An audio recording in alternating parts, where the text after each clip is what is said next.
Andiamo, hermano. Adelante, hermano Armando. Muy buenas noches tengan todos ustedes, hermanos.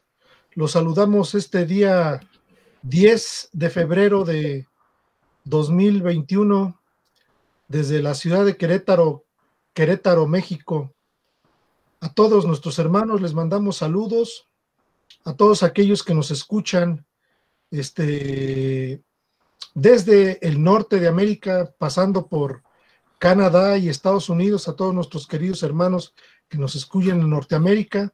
Les mandamos un fuerte saludo y un fuerte abrazo. Ya estamos listos para poder transmitir en, en esta tarde, ya noche, aquí en la ciudad de Querétaro. También saludamos a todos nuestros queridos hermanos compatriotas que nos escuchan en la Ciudad de México, que nos escuchan en Villahermosa, Tabasco, que nos escuchan en Jalapa y en varias ciudades de la República, pasando por Guanajuato, Celaya, Guanajuato, y todos estos hermanos que de alguna manera nos escuchan y se conectan con nosotros. Saludamos a todos también aquellos hermanos que nos escuchan en Centroamérica, en Costa Rica, tenemos conocimiento de varios de ellos. Tenemos también conocimiento de algunos que nos escuchan por ahí en Guatemala y en El Salvador. Tenemos algunos queridos hermanos que también en Nicaragua nos escuchan. Saludos a todos nuestros queridos hermanos de Sudamérica, en Perú, en Argentina, en Venezuela, nuestros hermanos de Venezuela, que por allá nos escuchan también en algunas de las comunidades que hay por allá. También saludamos a nuestros hermanos de Ecuador, de Brasil, de Chile, también, y a todas aquellas páginas que se conectan para retransmitir, que las debes de tener por ahí, hermano José Antonio, si quieres mencionarlas, por favor. ¿Cómo no? Saludamos y agradecemos a estos hermanos que se conectan con nosotros. Página de Sola Escritura para México y Latinoamérica, Grupo de Teología e Historia de la Cristiandad para Latinoamérica y Estados Unidos, el Grupo Teteleste en Chile, y desde Argentina nuestra hermana Beatriz Scampini. Muchas gracias a todos ellos. Muy bien, ya tenemos algunos hermanos que se conectaron. Esto de alguna manera nos da el indicativo de que ya están listos. A nuestro hermano Aviv, que nos saluda desde Puerto La Cruz en Venezuela, a nuestro hermano muy puntual siempre, nuestro hermano Jorge Hernández, que nos saluda desde Villahermosa, Tabasco, de Tabasco, allá de donde se come el peje, ¿verdad, hermano? Y también se conecta nuestra hermana Mireya Moreno Guevara del Estado de México. Muy buenas noches, tengan todos ustedes. Nos acompaña en esta noche, tarde, bueno, como siempre, nuestros dos queridos hermanos, José Antonio Septién, que ya presentó las páginas, y nuestro querido hermano Roberto Islas Montes. Quien guste saludar, hermanos. Buenas noches, hermanos. Aquí desde Querétaro para todos esos lugares que ya mencionaron, que no sé si les faltó algún lugar del mundo, pero creo que por lo menos en habla hispana y el norte del continente, Estados Unidos y Canadá, por lo menos parece ser que tenemos algunos muy queridos hermanos que nos hacen el favor de escucharnos, cosa que agradecemos sobremanera, y que compartan algunos comentarios con nosotros, pues sé que es difícil que en un programa tan corto podamos atender todo, pero de alguna manera los vemos algún mensaje de ustedes y nos llena de gozo y de alegría, hermanos, no saben cuánto. Les agradecemos que participen en esta que llamó José Antonio en alguna ocasión Iglesia Virtual. Me encantó el título que él usó, pues de alguna manera esta comunicación tan maravillosa que el Señor ha permitido tener, que pueda haber hermanos de todo el mundo conectados, unos con otros y con nosotros también, y pues conocerles, aunque sea alguna palabra de ustedes, hermano. siempre damos gracias a Dios por sus vidas y por el programa para que podamos seguir en comunicación con ustedes. Bendiciones, hermanos. Muchas gracias. Hermano José Antonio, si gusta saludar a nuestros hermanos de la península ibérica, hermano. Con mucho gusto. Hemos recibido muy interesantes comunicados de nuestros hermanos de España y de las islas de España, en particular a nuestros queridos hermanos de Jerez, allá en Andalucía. Un fuerte y cariñoso abrazo de nosotros para ustedes, hermanos, con muchísimo gusto. Un abrazo, hermano, a todos ustedes y a nuestros queridos hermanos que siempre nos escuchan en las Islas Canarias igualmente, ¿verdad, hermano? Amén, hermano. Muy bien, pues yo creo que pues arrancamos con la reflexión del día de hoy. Yo quiero resaltar un aspecto que he venido pensando a raíz de lo que se ha expuesto, hermanos, y quiero resaltar la importancia que tiene la revelación en este plan de redención, que es literalmente magistral, como el Señor lo planeó desde la eternidad y lo puso en marcha para nosotros a través de la historia. Y una revelación que ha sido extremadamente valiosa para nosotros, dándole el lugar que tiene pues la Escritura.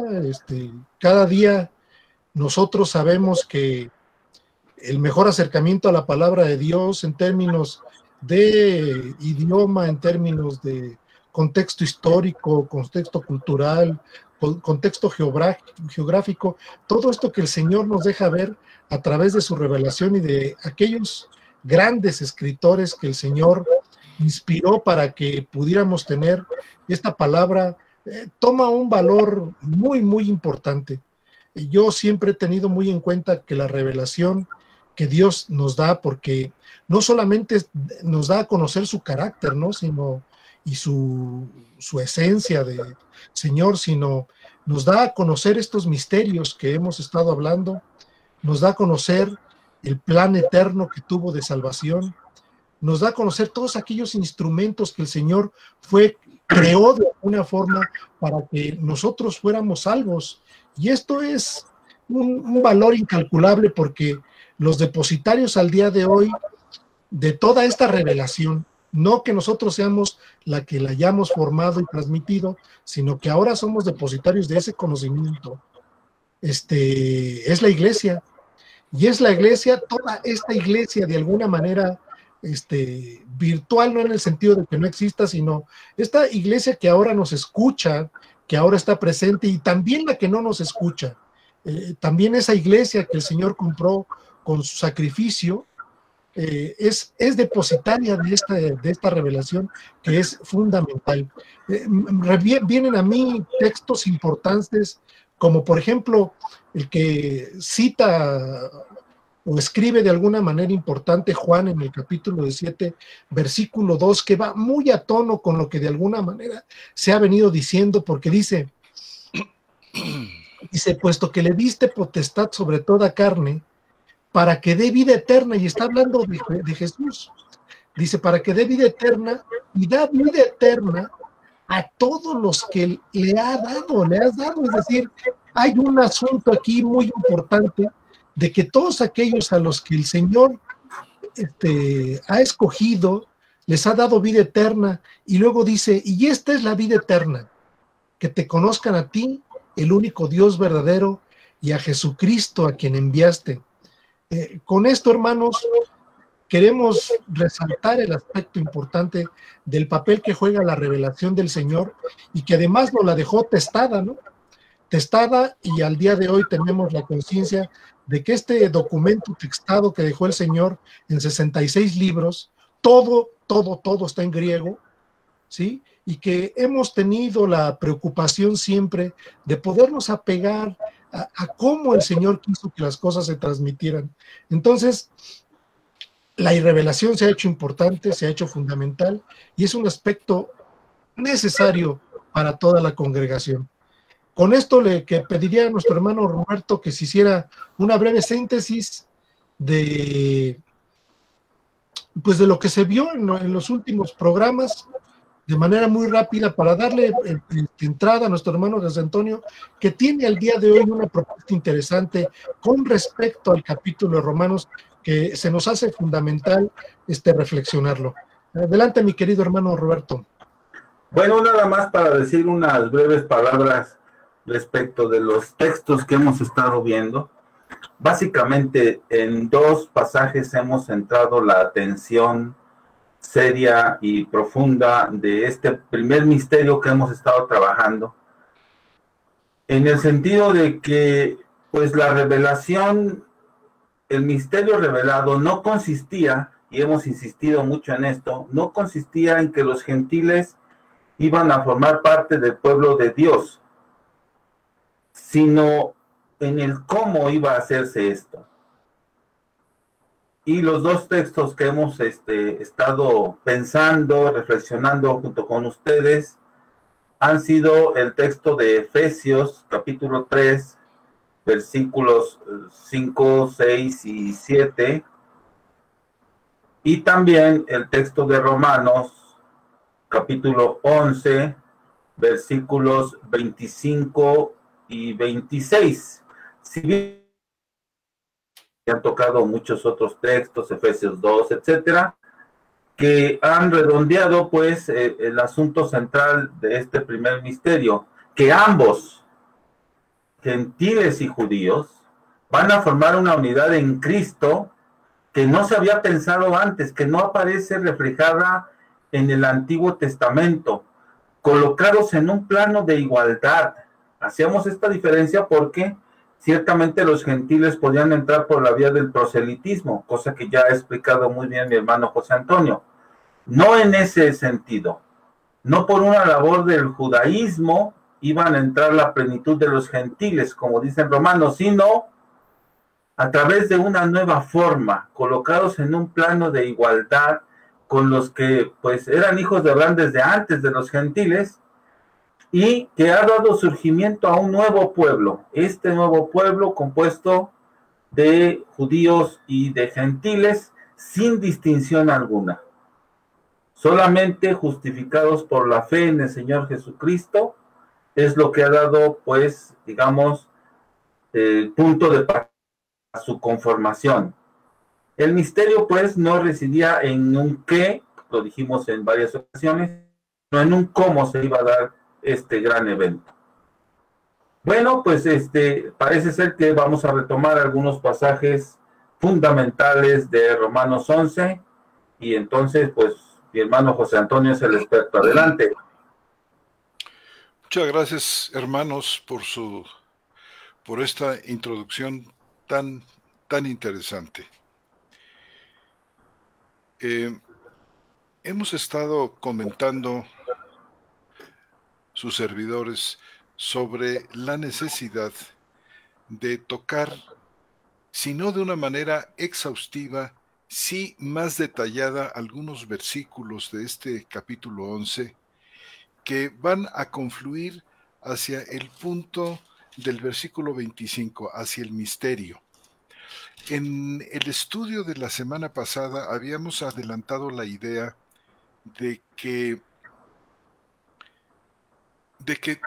prácticamente todo el capítulo 11 es una explicación, una preparación y una explicación del misterio que se menciona en el versículo 25. Quiero darles lectura para que lo tengan presente. Dice: porque no quiero, hermanos, que ignoréis este misterio, para que no os tengáis por sabios en vuestra propia opinión, que un endurecimiento parcial ha sobrevenido a Israel hasta que entre la plenitud de los gentiles, y así todo Israel será salvo. Así que, para que nuestros oyentes, para beneficio de nuestros oyentes, para captar de una manera más plena este misterio, hemos sentido que es necesario que vayamos siguiendo al apóstol en su argumento, que es formidable, es poderoso, Ya habíamos dicho que este viene realmente desde el capítulo 9.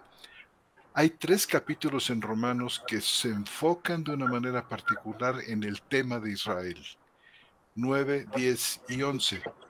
En otras partes de la carta, Pablo ya ha mencionado ciertamente algunas características importantes del tema de los judíos, pero aquí Pablo se enfoca de una manera muy, muy detallada en una línea de argumentación que estoy seguro que va a ser de grande interés y sí es necesario seguirla.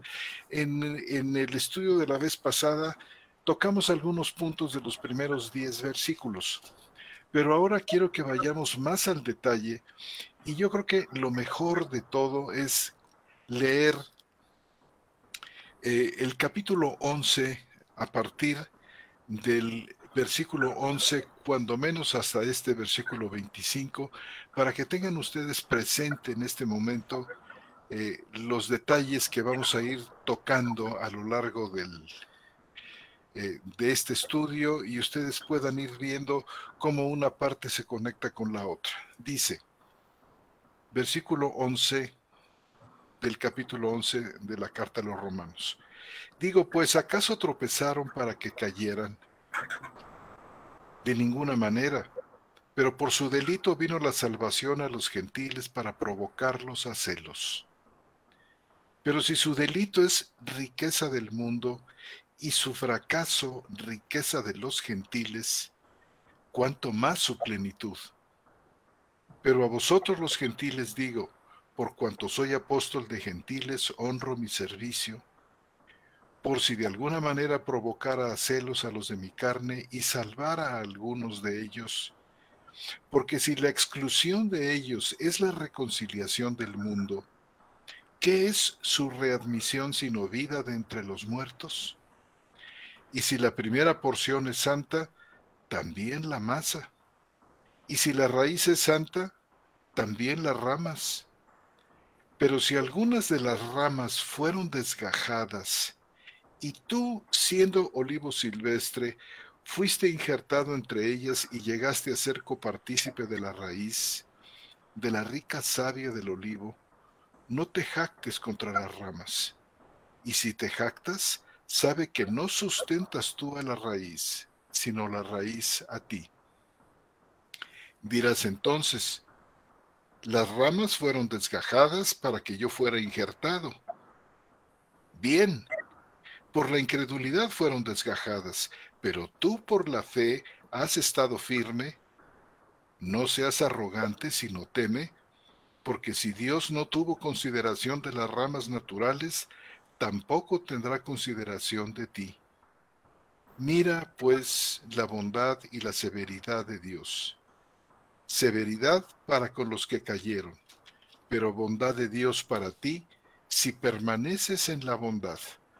De otra manera tú también serás cortado. Y aún ellos, si no persisten en la incredulidad, serán injertados, porque poderoso es Dios para injertarlos otra vez. Porque si tú fuiste cortado del que por naturaleza es olivo silvestre, y contra naturaleza fuiste injertado en el olivo cultivado, cuánto más estos que son las ramas naturales serán injertados en su propio olivo. Porque no quiero, hermanos, que ignoréis este misterio, para que no os tengáis por sabios en vuestra propia opinión, que un endurecimiento parcial ha sobrevenido a Israel, hasta que entre la plenitud de los gentiles, y así todo Israel será salvo, como está escrito. Vendrá de Sión el libertador, que quitará de Jacob la impiedad. Y este será mi pacto con ellos cuando quite sus pecados. Vamos a dejar la lectura. No, yo creo que mejor la continuamos hasta el versículo 32. Sigue diciendo, ciertamente en cuanto al Evangelio son enemigos por causa de vosotros, pero en cuanto a la elección son amados por causa de los padres, porque irrevocables son los dones y el llamamiento de Dios, Porque así como vosotros en un tiempo fuisteis desobedientes a Dios, pero ahora en la desobediencia de ellos habéis alcanzado misericordia, así también ahora estos fueron desobedientes, para que por la misericordia mostrada a vosotros, ellos también ahora alcancen misericordia. Porque a todos encerró Dios en desobediencia para mostrar misericordia de todos. Termina Pablo con una alabanza muy, muy justa al terminar de exponer esta maravilla de plan, este misterio de Dios. Y dice, oh profundidad, versículo 33, de las riquezas y de la sabiduría y del conocimiento de Dios. Cuán insondables son sus juicios e inescrutables sus caminos, pues ¿quién entendió la mente del Señor? ¿O quién fue su consejero? ¿O quién le dio a él primero para que le sea recompensado? Porque de él, por él y para él son todas las cosas, a él sea la gloria por siempre. Amén. Amén. Bueno, hermanos, pues hemos leído este estupendo, extraordinario, esta extraordinaria porción de este capítulo 11 y la vamos a dividir en tres partes. Hoy vamos a tratar los versículos 11 al 15. Con la ayuda del Señor, la siguiente vez vamos a tratar del capítulo 16 al versículo 25 y en el tercer estudio vamos a tratar la otra parte. Esto para beneficio de todos ustedes, para que tengan toda esta argumentación magnífica del apóstol frente a ustedes y vayan captando lo que el apóstol nos está queriendo transmitir. Comenzamos con el versículo 11, una pregunta que se parece mucho a la del versículo 1. Digo, pues, ¿acaso tropezaron para que cayeran? De ninguna manera. ¿De quién está hablando el apóstol aquí? Bueno, está hablando del pueblo de Israel, de los israelitas en general, como pueblo, como un todo. Ellos tropezaron.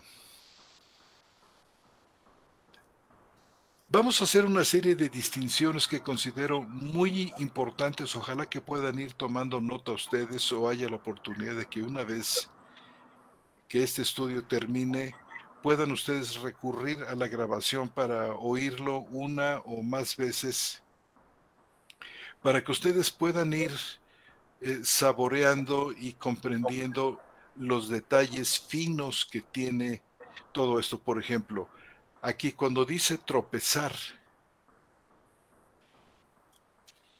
¿acaso tropezaron para que cayeran? ¿Acaso tropezaron para ya no tener una posibilidad de ser salvos? Esto es lo que significa tropezar para caer. Y tropezar aquí no es lo mismo que ser endurecidos. Otro término que nos encontramos aquí en el capítulo 11. Tropezar no es lo mismo que ser endurecidos. El endurecimiento en el contexto de estos tres capítulos, 9, 10 y 11, es algo secreto, algo que pertenece al decreto de Dios. Recordamos, por ejemplo, el capítulo 9 y versículo 18 que dice, al que quiere, así pues del que quiere tiene misericordia, y al que quiere endurece. Esto está dentro de dentro del decreto de Dios, un conocimiento que solo pertenece a Él. La extensión de este endurecimiento y a quién se aplica este endurecimiento son cosas que solamente son conocidas por Dios. También podemos decir que tropezar aquí en este contexto de Romanos 11:11, ¿acaso tropezaron? Tropezar es la negativa de los judíos como un todo, de recibir a Cristo. Y esto pues ha sido obvio y abierto a todos, lo hemos visto en Juan en el capítulo 1, donde dice que al mundo vino, pero el mundo no lo recibió. Vino a los suyos, al pueblo judío, y tampoco lo recibieron. Y a lo largo del Evangelio de Juan vemos nosotros este rechazo continuo, incesante del pueblo judío hacia Cristo. Este es el tropiezo, es la negativa por parte de ellos de escuchar a Cristo, de recibirlo, de creer en Él. El tropiezo de los judíos ciertamente no fue tampoco el clímax del propósito de Dios. Con este tropiezo, Dios se propuso alcanzar un fin mucho más elevado. ¿Y cuál es este fin? Fíjense ustedes, y aquí ya estamos desentrañando el misterio del Evangelio. Es llevar el Evangelio a los gentiles. Y a la vez que el mensaje del Evangelio es llevado a los gentiles, con esto el Señor se propone provocar a celos a Israel. Una pregunta, hermano. Adelante. La palabra, la connotación negativa de la palabra tropiezo tiene que ver con, lo voy a decir fuerte, con condenación, hermano. Fíjate que hay dos sentidos en que la palabra tropezar, dices tú. Exacto. Ya ves que dices que tiene una connotación negativa. Cuando nosotros vemos, por ejemplo, en el Evangelio de Juan, si vemos este enfrentamiento que hay claro entre el Señor Jesús y los judíos, llega un momento en que el Señor les dice que esa revelación que Él está dando es para que no oigan y no vean y no entiendan de alguna manera. Y si esto es de esa manera, porque de manera muy puntual les señala cómo están ellos en que su negativa los está llevando definitivamente a la condenación, hermano. Es decir, en este sentido negativo, la palabra tropezar da esa connotación. Sí, es una pregunta, mi bro. Sí, sí la da. Sí la da, aunque es importante la salvedad. Fíjate, no todos los que tropiezan son endurecidos. O podemos plantearlo de esta otra manera, a lo largo del estudio lo vamos a poder ver. Hay un endurecimiento definitivo, un endurecimiento, podemos llamarlo jurídico, decretado por Dios, pero también hay un endurecimiento parcial. Por ejemplo, nos encontramos al apóstol Pablo que dice en Efesios, dice, nosotros éramos por naturaleza hijos de ira. ¿Te acuerdas? En Efesios 2. En Efesios capítulo 2 dice, hablando él en primera persona, dice, éramos hijos de desobediencia, entre los cuales también todos nosotros en ese entonces éramos conducidos por los deseos apasionados de la carne, poniendo por obra las tendencias de la carne y de los pensamientos, y éramos por naturaleza hijos de ira, lo mismo que los demás. Fíjate, aquí tienes un endurecimiento, y mira, llevado en el caso de Pablo, a un extremo, algo que siempre tuvo presente él, que siempre de alguna manera lo tuvo muy, muy compungido y lo tuvo muy a los pies de Cristo, que fue, yo perseguía a la iglesia de Dios.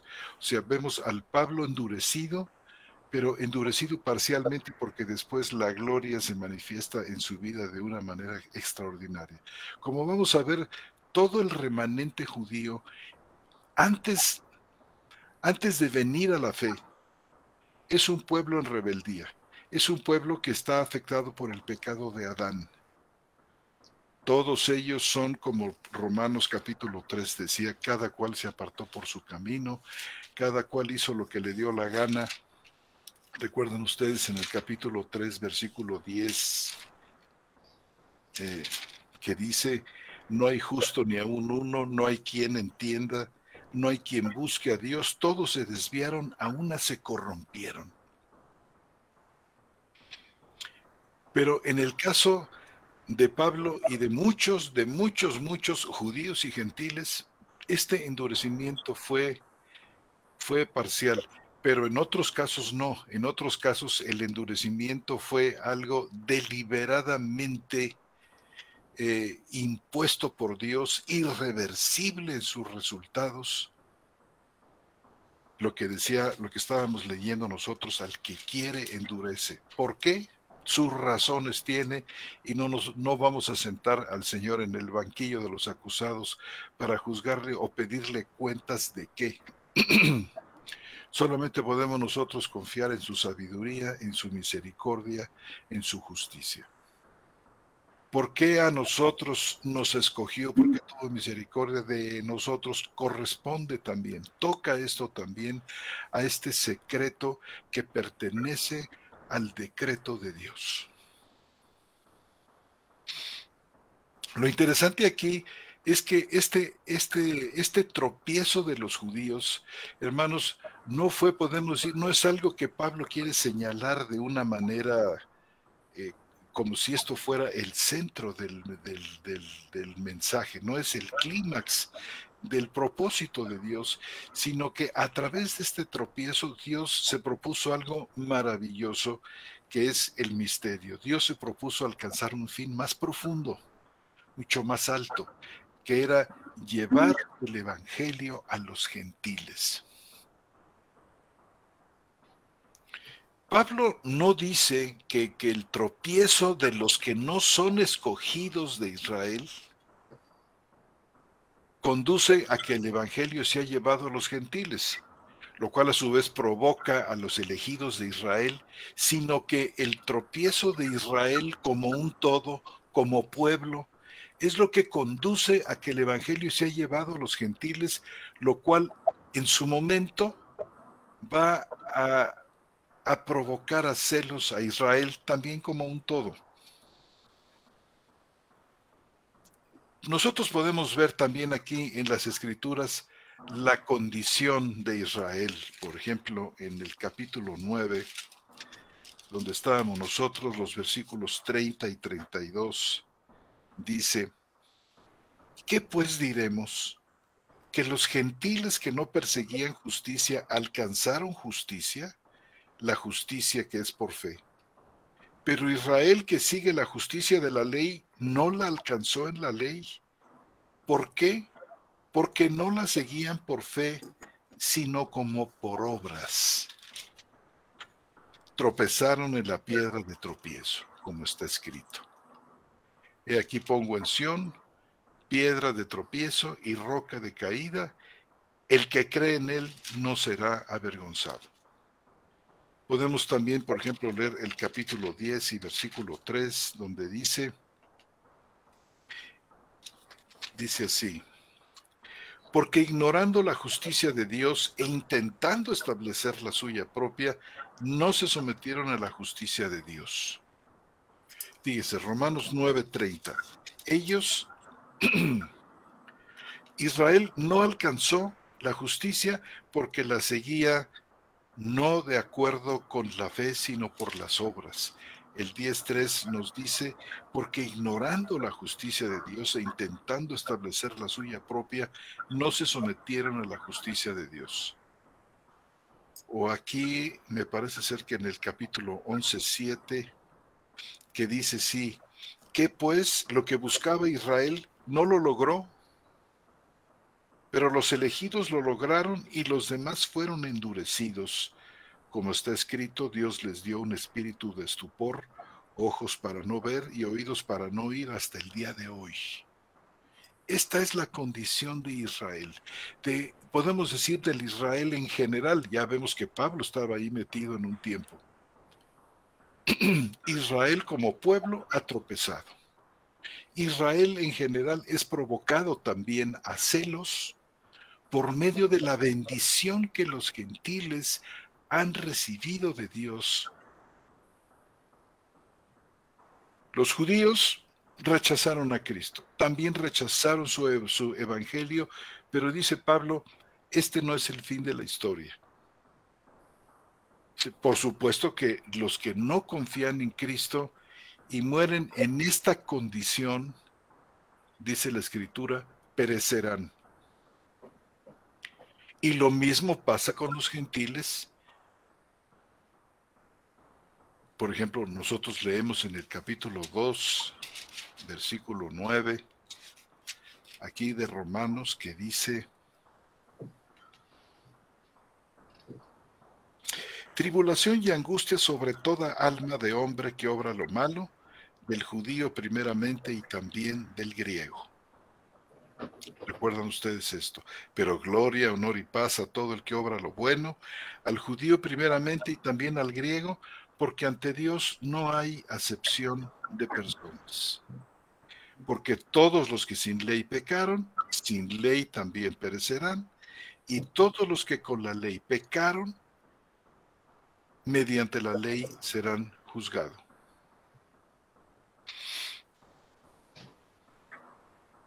Esto no significa que ningún judío pueda salvarse. Aquí Pablo habla en el capítulo 11 de que ellos caen, de que son arruinados totalmente y eternamente. Dice que el que no cree en Cristo, la ira de Dios está sobre él. Pero esto no significa que ningún judío pueda salvarse ya. Pablo avanza aquí en su argumento. Aún en el tropiezo de Israel, Dios tiene un propósito. Sin excusar, por supuesto, a Israel de su responsabilidad, Dios usó el tropiezo para llevar adelante su intención de llevar el evangelio a los gentiles.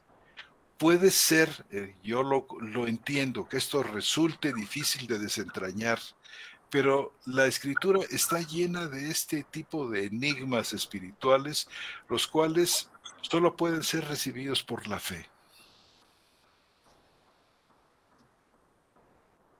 Ahora bien, con mucha frecuencia se asume que Pablo está prediciendo que cuando los judíos vean que el evangelio es recibido por los gentiles, a su vez esto provocará a los judíos mismos para venir a Cristo. Pero esto no es lo que Pablo está diciendo aquí. Para comenzar, Pablo no está prediciendo absolutamente nada. Simplemente está haciendo una exposición de hechos. Habla en tiempo presente y del inmediato pasado, pero no habla del futuro. Y esto es un punto que quiero asegurar con ustedes, que lo vean ustedes, que no lean más de lo que el texto dice, por seguir algún tipo de teología. Pablo está hablando en tiempo presente. Por ejemplo, Pablo dice en el capítulo 10, aún hoy en el tiempo presente, Dios ha establecido un remanente escogido por gracia, en el tiempo presente. Isaías hablaba en su momento, creo que en el capítulo 35, de la existencia de un remanente. Y 200 años aproximadamente antes que él, Elías hablaba también de la existencia de un remanente en sus días. Y Pablo también dice, en el tiempo presente, Dios ha establecido un remanente. Dice, con su transgresión, con la transgresión de ellos, vino la salvación a los gentiles. Más bien, lo que se provoca es una rivalidad. Fíjense la palabra que se usa aquí para provocar a celos. No son simplemente celos, vamos a decir, comunes. La palabra ziló en griego significa tener celos, pero la palabra paratziló, que es la que se emplea aquí en Romanos cuando habla de mover a celos, lleva una idea implícita de rivalidad. Se usa, por ejemplo, aquí en Romanos 10:19, donde dice, yo os moveré a celos con un pueblo que no es pueblo, os provocaré a ira, dice, con gente insensata. Y hay otros lugares, en Lucas, en el libro de los Hechos, en este mismo sentido. Es decir, la palabra habla como de fiereza, de indignación, de celo punitivo, de celos contenciosos, de rivalidad. Y es posible, nos preguntamos, que estos celos en Romanos 11:11 sean de la misma rivalidad amarga e ira. ¿Podría ser? Ya ven ustedes cómo se volcaban los judíos contra Pablo, agrediéndolo terriblemente, queriéndolo matar, queriéndose deshacer de él. Se enojaban porque Pablo les decía: he venido a predicarles el evangelio a ustedes, primeramente judíos, pero ya que lo rechazan y no se consideran dignos de la vida eterna, nos volvemos a los gentiles, y esto los volvía verdaderamente locos de ira. Fíjese el mecanismo, lo que produce en el judío, cómo Dios vislumbró esta situación de mover a celos, y celos tan violentos como esto, fíjense ustedes, para atraer a un número de judíos a la fe en Cristo Jesús.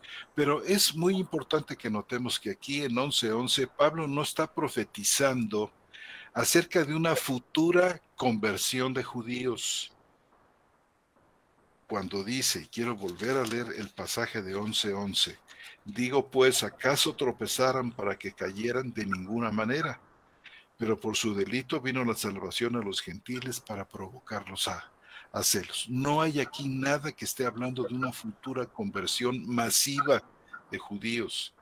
Esto es un error que lamentablemente ha llevado a muchos malos entendidos.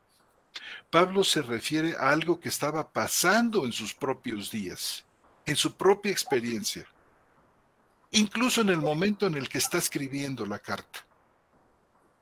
Y yo no veo en los días de Pablo que haya evidencia de que los judíos fueron movidos a la conversión, ansiando lo mismo que los gentiles. Notemos esto. Hermano, otra pregunta. ¿Aquí está Pablo hablando a Israel como nación o ya no? Está Pablo hablando a Israel como nación. Está hablando de ella, de Israel como nación. Porque a lo mejor sería bueno puntualizar, hermano, ¿cuál es la diferencia de un Israel como nación y de un Israel ya no como nación? Porque el Israel que ya no es nación, es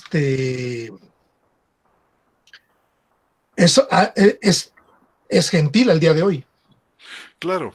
Bueno, en este momento, fíjate, yo creo que el último reducto que quedó a los judíos, que todavía les daba unidad nacional de una manera externa, pues era la presencia del templo. Fue lo último que les quedó.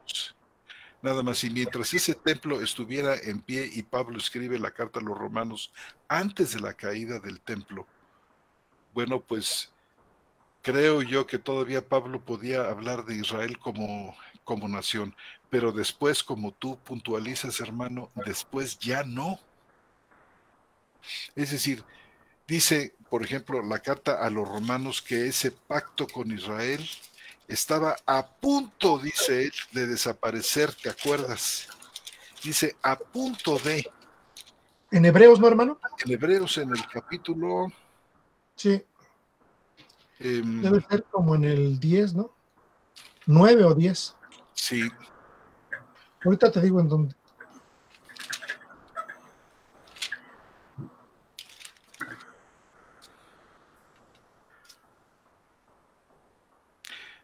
Es 8, versículo 13. Interesantísimo este pasaje del capítulo 8 y vital para todos nuestros oyentes el que lo tengan presente. Sí, es el 8:13, efectivamente. ¿Verdad, hermano? Sí. Fíjese, por ejemplo, habla en el 8:7, si aquel primero, hablando del primer pacto, es decir, del pacto mosaico en la nomenclatura de la carta a los hebreos, el primer pacto se refería al pacto con Israel, porque si aquel primero hubiera sido sin defecto, no se hubiera procurado lugar para un segundo, porque reprochándolos dice, he aquí vienen días, dice el Señor, en que estableceré para la casa de Israel y para la casa de Judá un nuevo pacto. Citando aquí a Jeremías capítulo 31. No me quiero detener aquí a explicar esto que, bueno, se antoja muchísimo porque es verdaderamente glorioso lo que está trayendo aquí el autor de los Hebreos. Pero fíjense cómo dice que había un primer pacto, dice, es mediador de un mejor, dice, porque si aquel primero, versículo 8-7 de Hebreos, si aquel primer pacto hubiera sido sin defecto, no se hubiera procurado lugar para un segundo. Y el defecto tiene que ver con salvación, ¿verdad, hermano? Es decir, ese primer pacto tenía defecto, no podía salvar a nadie. No podía salvar a nadie. No limpiaba la conciencia de nadie como la sangre de Cristo limpia de una manera definitiva. No salvaba o sea, a eso se refiere con defecto. A eso se refiere. Y fíjate, no hay dos pactos en vigor. El primero, el pacto mosaico, terminó, que era el pacto que le daba a Israel el estatus de nación.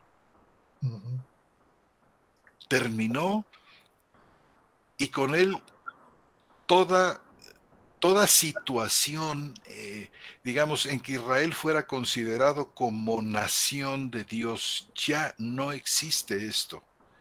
Ellos pudieron haber llegado, los judíos modernos, a Palestina, haber tomado la tierra, haberla ocupado como hasta este día, pero esto no significa que ellos son la nación de Dios.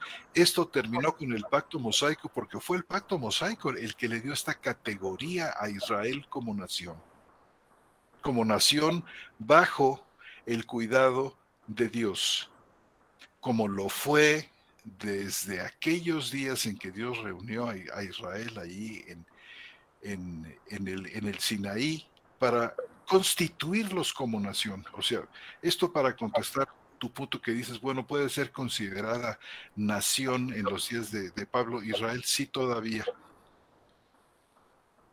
De una manera formal, de una manera profunda, no, porque ya había llegado Pentecostés y el Señor había inaugurado la nueva era de su espíritu, la nueva era del espíritu, y realmente desde un punto de vista estrictamente legal, el primer pacto había terminado y había sido sustituido por este segundo pacto.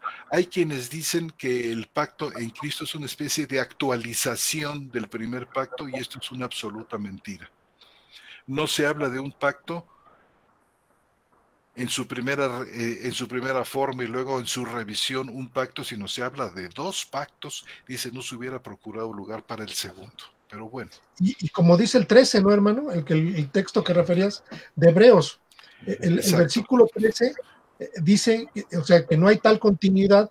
Al decir nuevo, ha declarado anticuado al primero. Y lo que se vuelve caduco y envejece está cerca de su desaparición. A eso te refieres, ¿verdad? A eso. Fíjate, dice cerca de la desaparición. No dice ha desaparecido. ¿En qué momento desaparece? ¿Esto viejo, esto vetusto, esto envejecido, esto caduco? En el año 70, ¿no? En el año 70. Es ¿En qué año se crucial escribió lo que Hebreos? ocurrió ahí. Mi Robert, ¿en qué año se escribió Hebreos? En unos meses antes de la destrucción del templo. O sea, por el mes de abril del 70. Yo creo que a principios del año, hermano. ¿Ah, sí? 4 meses antes, sí. Sí, ya estaba próximo a cumplirse el versículo que acabas tú de mencionar. Y ahí se acaba Israel como nación. Luego entonces, todos los judíos al día de hoy tienen que ser salvos por la fe de Cristo. Así es. No hay otra. Por eso Pablo habla tanto, ¿se acuerdan esos versículos que acabamos de leer? La justicia de Dios no es la justicia que se logra bajo la ley, como si la ley todavía estuviera en vigor. Además de que nunca salvó a nadie, y como decían los apóstoles, fue un yugo que nosotros ni nuestros padres pudimos llevar. Ahora la salvación es por la fe. Y sabes, yo creo que podemos decir también que la salvación fue por fe también. O sea, se lograba, los que lograron la salvación en el antiguo pacto fue por fe. Estamos hablando del remanente entonces. Estamos hablando del remanente entonces. Porque el remanente fue salvo por la fe. Es que es la única manera de salvación, hermano. Nada más, hermano. O sea, no hay otra. Salvarse por el cumplimiento de la ley. O sea, todas esas congregaciones al día de hoy evangélicos están ofrendando para mandar sus ofrendas a Israel y se vuelva a construir el templo, pues es un retroceso absoluto y una blasfemia total pensar que la reconstrucción del templo sirve para algo, ¿no?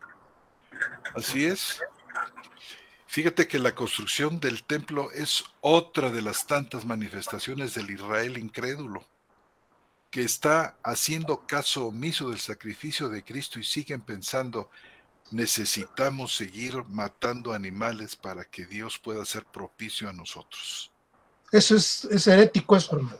Es herético. Es decir, ahí mismo en Hebreos dice que con una sola ofrenda hizo perfectos para siempre. Imagínate tú el poder de la única ofrenda de Cristo que nos perfecciona perfecta y cabalmente.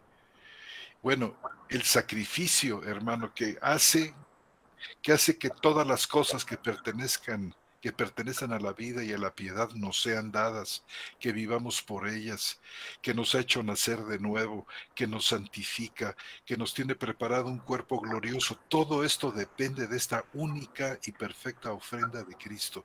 ¿Cómo es posible que ahora estén diciendo que van a volver otra vez a las sombras y a las figuras? Hermano, solamente una terrible dureza de corazón.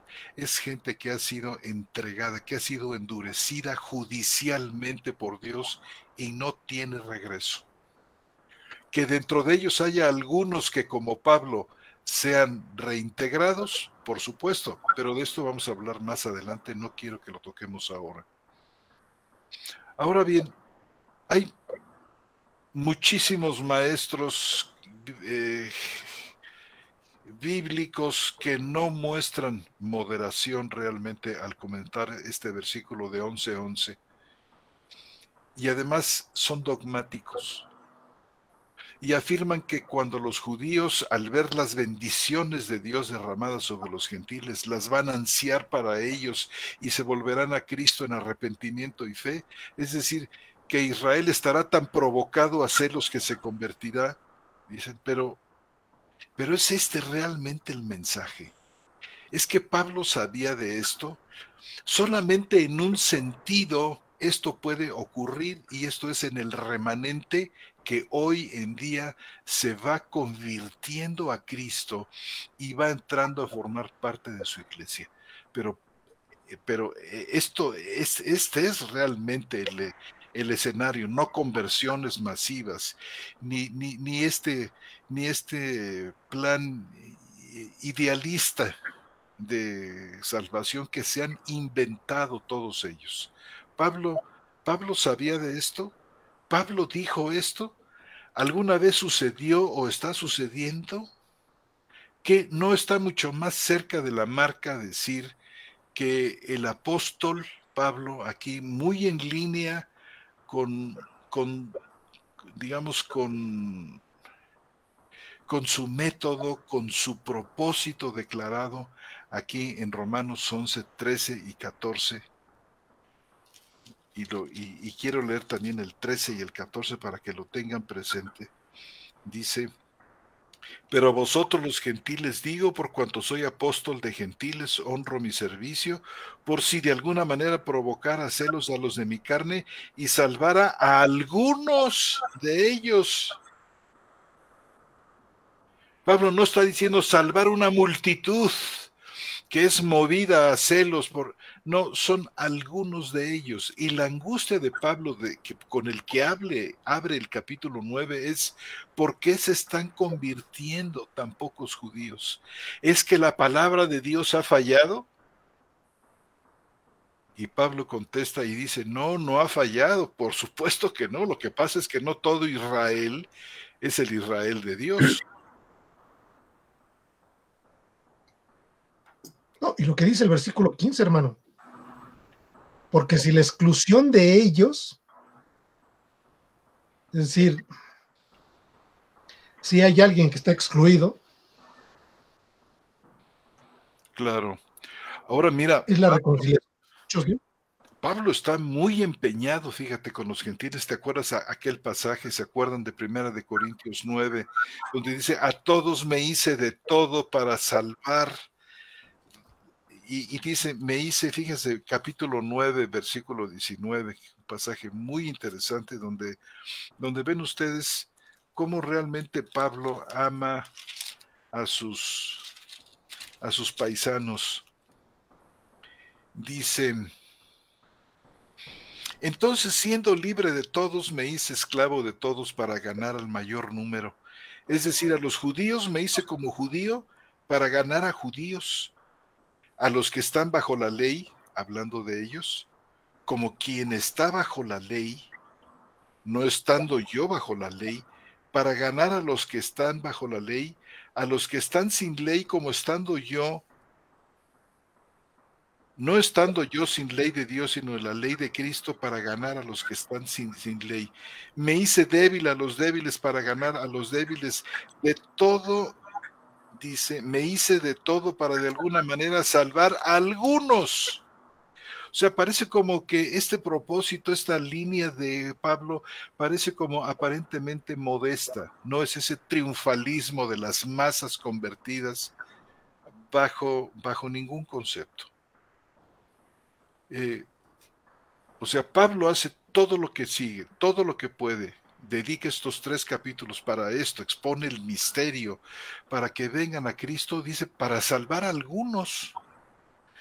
Y esto encaja muy bien con su propósito general. La cuestión aquí no es, ¿pueden salvarse todavía los judíos?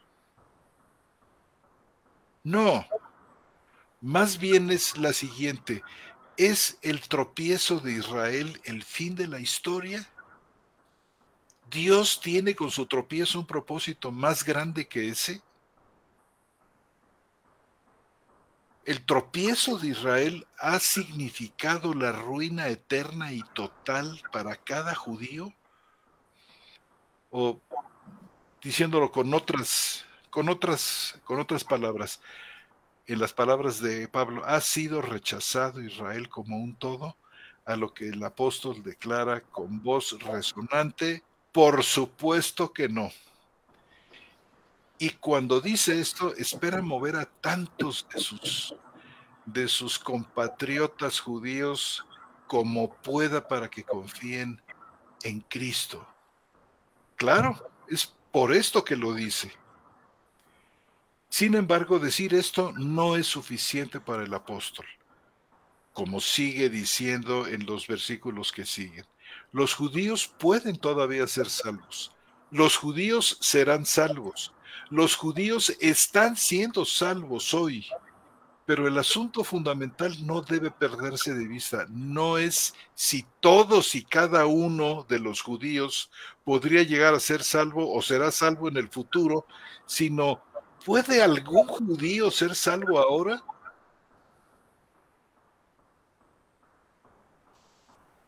Y dice el versículo 12 del capítulo 11. Pero si su delito es riqueza del mundo y su fracaso riqueza de los gentiles, cuanto más su plenitud. El endurecimiento fue la manera de Dios de abrir el evangelio a los gentiles. Riquezas para el mundo, riquezas para los gentiles.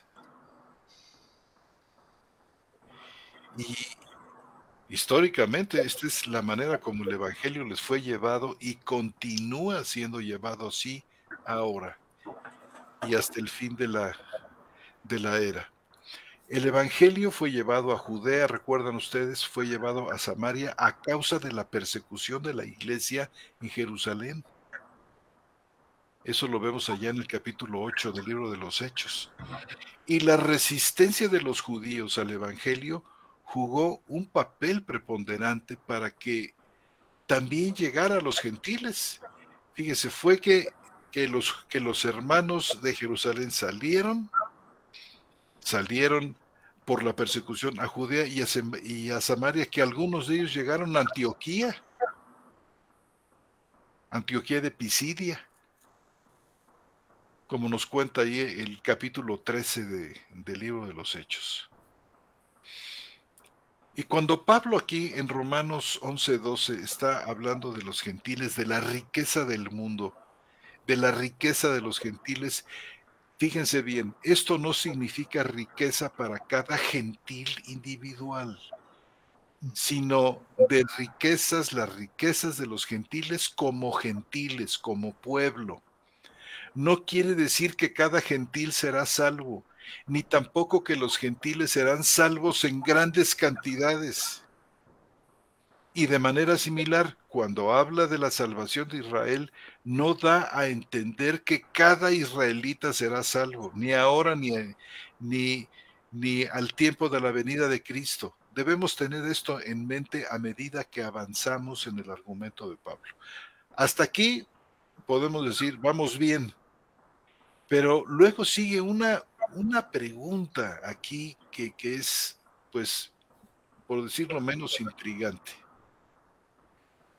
Si el fracaso de los judíos significó riquezas para los gentiles, luego sigue diciendo aquí, ¿cuánto más su plenitud?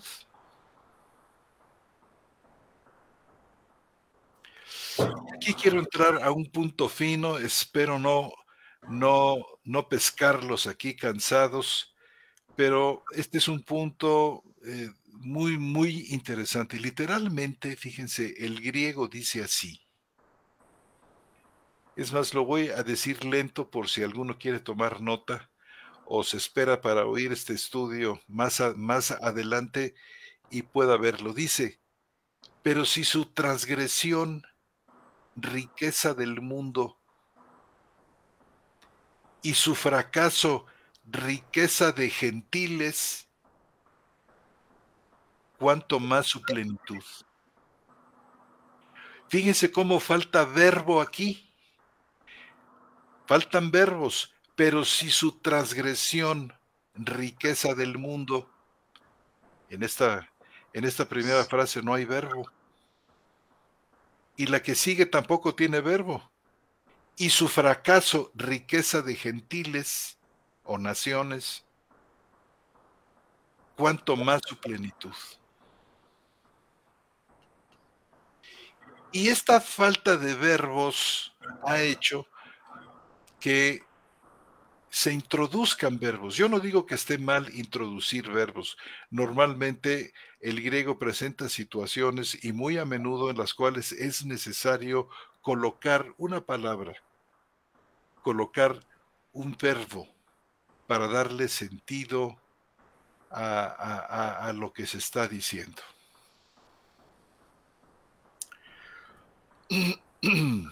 También, por ejemplo, o signos de admiración o signos de interrogación. Por ejemplo, la Reina Valera 60 pone ahí, entre comillas, si su transgresión es riqueza del mundo y, ¿cómo dice? Perdón, creo que aquí la tengo a la mano.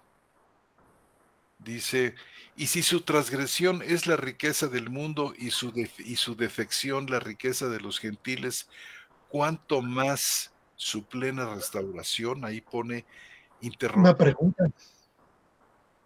Pero pon tú, la Biblia de las Américas dice, no pone interrogación, sino pone signo de admiración e introduce un verbo.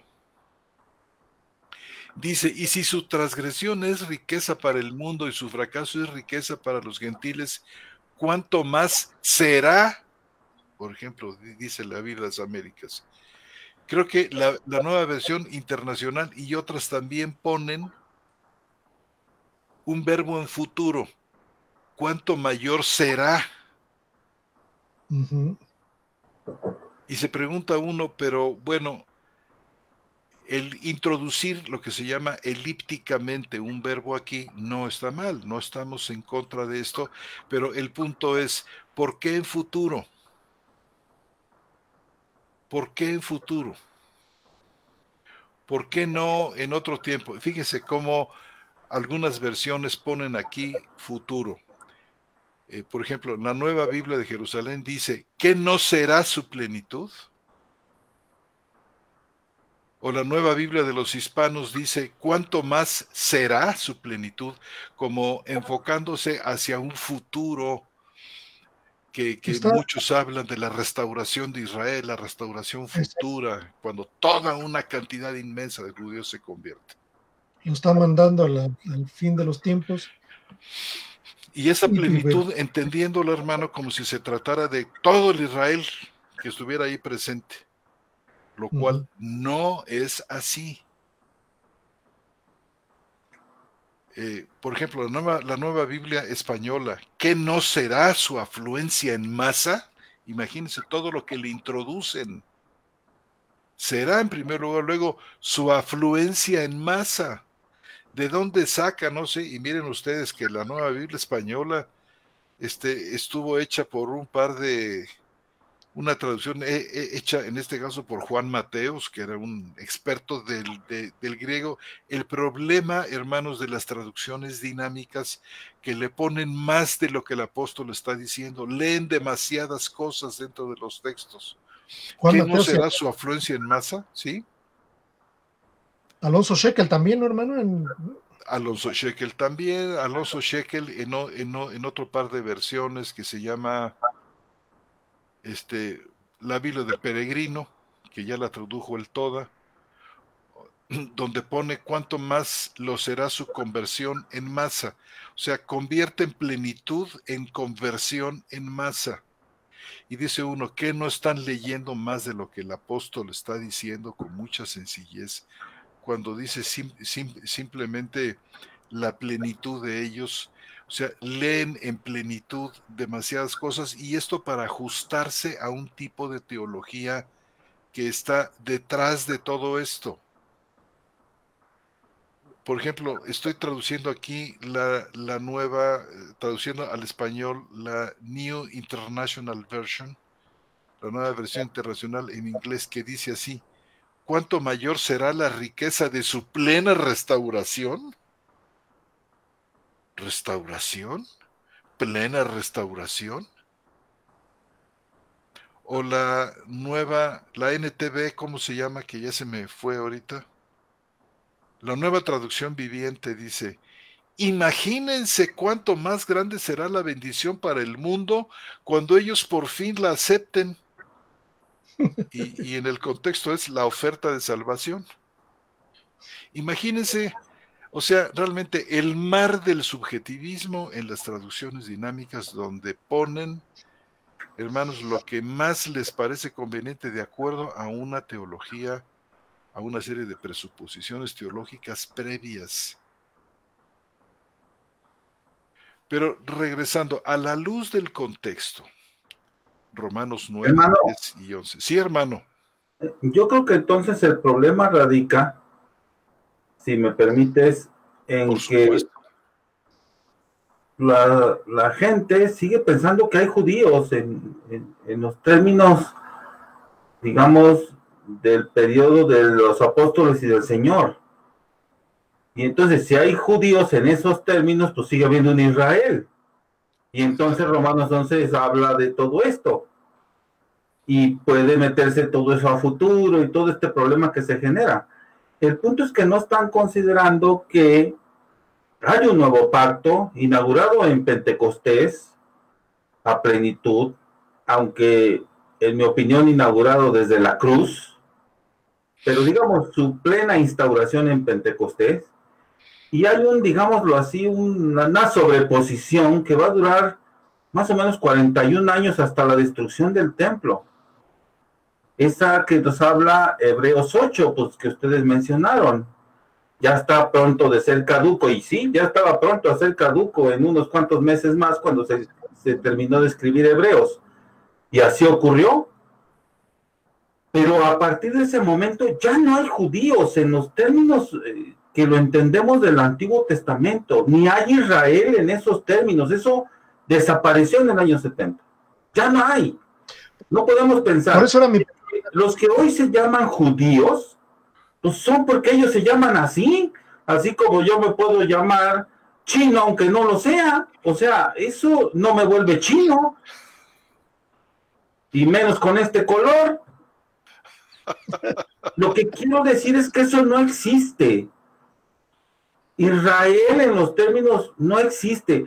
Si hay un pueblo que está viviendo en Jerusalén y que se llama Israel, no se refiere al de la Biblia. Es un pueblo que así se puso. Lo mismo podría ocurrirse a México. Mañana al presidente se le ocurre cambiarle el nombre y le llama Israel. Pues no, eso no los vuelve israelitas. En los términos del Antiguo Testamento, no, eso ya no existe. Este problema se termina si queda claro que eso ya no existe. En el momento en que Pablo escribe Romanos, él está en un momento histórico intermedio dentro de estos 41 años del 30 al 70. Él escribe Romanos en el 56. Si no mal recuerdo, y entonces él escribe Romanos 100 en el 56, y entonces cuando él lo escribe, en efecto, él está en este momento, digámoslo así, de transición, en el que está a punto de terminar todo lo del judaísmo, faltaban unos 24 años para eso, pero que ya está viendo el desarrollo gentil. Por eso él habla en estos términos, pero a partir del año 70, eso ya, punto, no existe, no hay forma de hablar de que exista un Israel en los términos de la nación judía, no. El Israel que existe ahora somos nosotros, y no va a existir otro. Y los que se llaman ahora judíos, que se conviertan, son tan gentiles como nosotros y se van a integrar con los mismos medios que nos integramos nosotros al cristianismo. Primero, porque Dios nos eligió desde antes de la fundación del mundo, y segundo, porque en su momento histórico creyeron en el Señor Jesucristo para salvarse. Todo lo demás es un cuento inventado, si no mal entiendo, por los dispensacionalistas, y que me perdonen, pero es un chorizo ahí que se inventaron, no sé de dónde, y todas esas traducciones que tú mencionas que hablan de eso, que le agregan todas esas cosas, no son más que eso, gente que se ha inventado todo ese rollo, que no ha entendido nada de la escritura, y que se atreven a traducirla y a introducirle cada barbaridad, que bueno, da pena leerlos, unos Nuevos Testamentos traducidos, no sé, ni con las patas, porque sería ofensivo para las patas. Bueno, sí, definitivamente sí, hermano. Esto que tú mencionas es ciertísimo. Introducción de palabras, introducción de ideas adicionales, introducción de ideas teológicas que con el tiempo, a la hora de seguir el hilo, pase el tiempo con las traducciones, adquieren carta de ciudadanía y la gente realmente llega a pensar que eso es realmente lo que dice la Biblia, cuando no es así. Por eso la importancia de ceñirnos y seguir caminando con Pablo en el argumento para desbaratar todas estas cosas, hermanos. Y queremos decir que nosotros amamos a nuestros hermanos dispensacionalistas, pero estamos definitivamente en desacuerdo con el sistema dispensacionalista. Y esto es muy importante. Igual, hermanos, cuando hablamos de Israel en los términos que lo estamos haciendo, no es que nosotros seamos antisemitas. Absolutamente no. No lo somos, y yo creo que no hay traza siquiera de esto. Lo que pasa es que al desmontar una mentira tan grande como esta, puede llegarse a pensar que que sus servidores en charlas bíblicas somos antisemitas, absolutamente no, al contrario, nosotros creemos profundamente en la elección actual, que la existencia de un remanente de judíos actuales creyentes, que son nuestros amadísimos hermanos en Cristo Jesús. No, y yo creo que una cuestión muy importante, hermano, es este enfoque que estás dando, en el sentido de que podamos valorizar el contexto, hermano. El contexto es muy importante porque el contexto va definiendo cada uno de estos aspectos. Si tú tomas el puro texto del 26 suelto, sin leer nada más la pura parte A, y dice, y así todo Israel será salvo, bueno, entonces te podrá llevar a pensar estas cosas, pero el contexto dice otra cosa.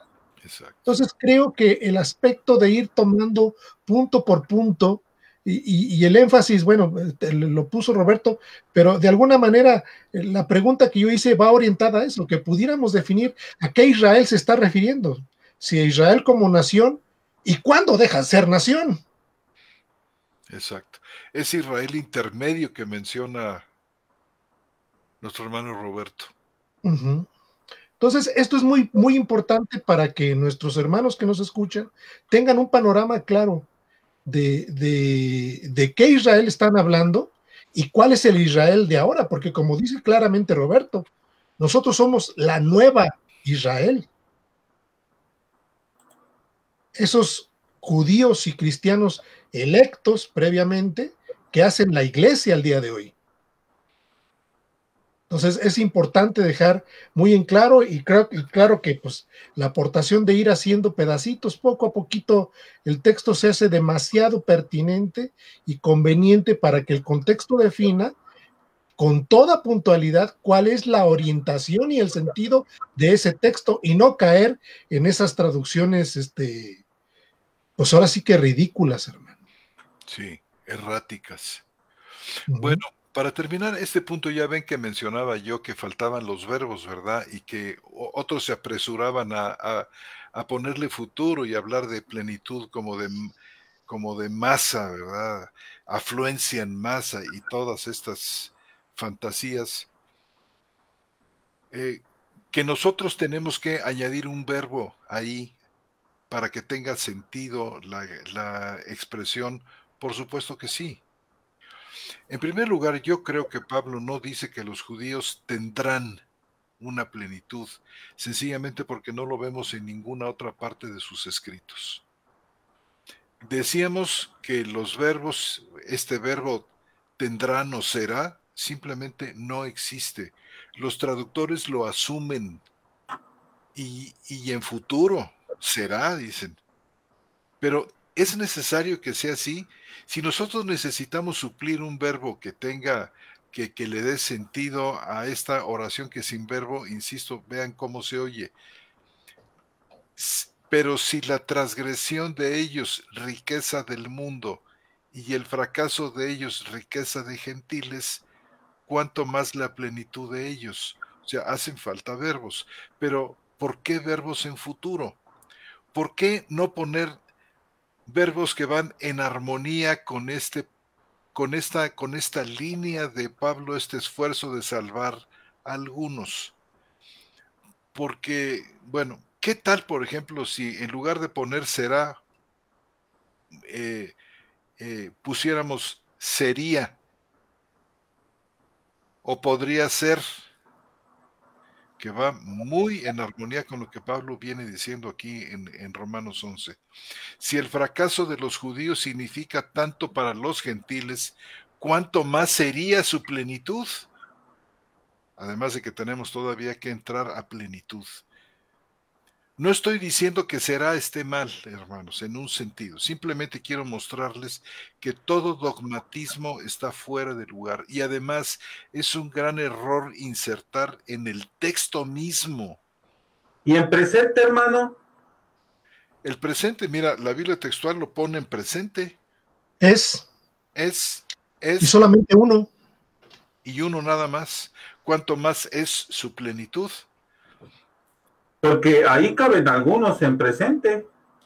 Claro. En ese momento histórico, cuando todavía estaba traslape, Pablo está escribiendo en el intermedio entre el año 30 y el año 70, escribiendo en el 56.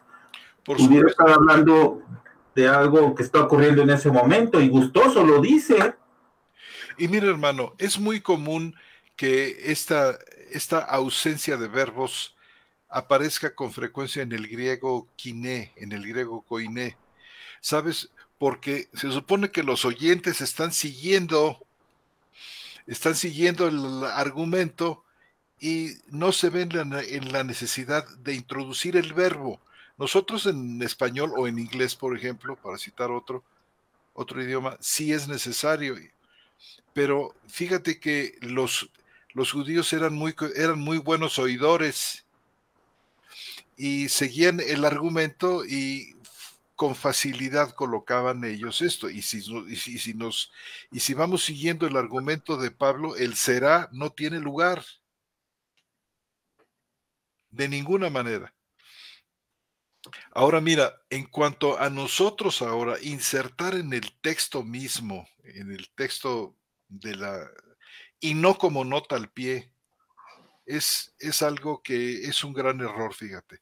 O sea, tenemos que poner como nota al pie y explicar las cosas. Mira, eh, porque luego estas glosas marginales que ponemos nosotros, estas glosas introducidas, ¿qué es una glosa? Una explicación, un comentario de un texto difícil de entender. Entonces ponen una glosa. El problema está en que esta glosa, cuando ya la meten al texto, se vuelve en una especie como de deducción categórica, lo que lleva a una afirmación resonante. Sí, pero eso pasó en el pasado con muchos problemas al día de hoy con el texto, hermano. Las glosas hicieron formar parte del texto. Exactamente. Y esto realmente ha sido un problema, ¿no? Es decir, vemos muchos agregados en la escritura que fueron glosas en su momento y que en los manuscritos originales no están. Y que fíjate que los hermanos no saben, no las pueden identificar y terminan pensando que eso es realmente lo que el texto enseña cuando no es así. Por Sí, eso es tan importante una versión buena, como el final largo de Marcos, ¿no? por ejemplo. Por ejemplo. Y mira de qué tamaño, ¿eh? Sí, además, o sea, textos que no forman parte del texto original y que se han convertido ya en una norma. Mira, por Pero bueno, ejemplo, regresando aquí al texto de Romanos, yo creo que sería, en lugar de será, cuanto más sería su plenitud, resultaría una excelente decisión, mucho más en consonancia, pues digamos, con este propósito restringido, este propósito limitado de tratar de avivar judíos que Pablo tiene y de animar a cuantos de ellos se pudiera para que fueran salvos. Ahora, ¿qué es esta plenitud para terminar el estudio de hoy? ¿Qué es esta plenitud? ¿Sabes? Si nosotros vemos dónde aparece plenitud, allí está contrapuesta con la idea de fracaso. Dice, si su delito es riqueza del mundo y su fracaso, riqueza de los gentiles, cuanto más su plenitud. Esta plenitud es lo opuesto al fracaso. Y las dos palabras griegas que tenemos aquí en cuestión en Romanos 11, uno es plíroma, que se traduce como plenitud y que significa lo que llena, lo que se repara por una pérdida, es uno de los sentidos. Y luego eh, la palabra ítima, que se traduce aquí como fracaso, que es una disminución, un decremento, una derrota, un fracaso. Entonces la traducción de plíroma, por ejemplo, fíjate, en la Biblia textual, tercera edición, era plena restauración, es errónea, y de inmediato se corrigió esto para que aparezca, digamos, como plenitud. Pero mientras que plíroma con mucha frecuencia se toma para significar un enorme número de convertidos, este no sería el punto aquí. E iría contra el énfasis poderoso del remanente, que siempre es un grupo pequeño. No solo aquí, sino en todo el contexto de Romanos 9, 10 y 11. Aquí en Romanos 11, 12, fíjate, Pablo no compara un pequeño número de convertidos con un grande número, sino está comparando fracaso con este resarcimiento, con este aumento.